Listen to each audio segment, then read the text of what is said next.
Good morning mga ka-farmers. Rapa Humus Liquid Organic, the main ingredients, seaweeds or guso.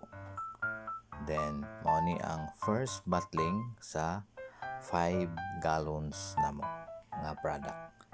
So, nga nilang pag-bottling, pagkahuman og sulod, then ibutang sa lamisa. So, guide lang namo unsaon pag-bottling. Then, ang sunod, ang 3 gallons namo nga pag-bottling. Then, okay na pod siya. So, ang third is ang 1 gallon namo nga pag-bottling.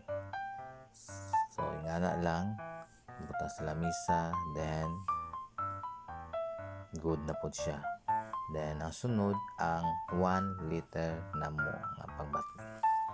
So, pakita lang namo ang among pag-bottling kung unsaon gikan sa tangke padulong sa mga gallons. So, 1 liter ni ang gigunitan. So, mo ni ang pag-bottling. Then, ang sunod na pod, ang pag-sealed sa taklob. Mao ni siya pag pamaagi.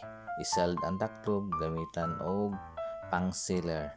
So, ingana lang ang pag-sealed namo. Then, pagkahuman, ang next ay ibutang na pod sa labeling section. So, pag label na pod mga ka-farmers, ibutang dito ang mga gallons nga amo ang human na og bottling. So, ingana lang ang easy og ang product namo mo kini. And then ang SKU amo og mga farmers, have a nice day.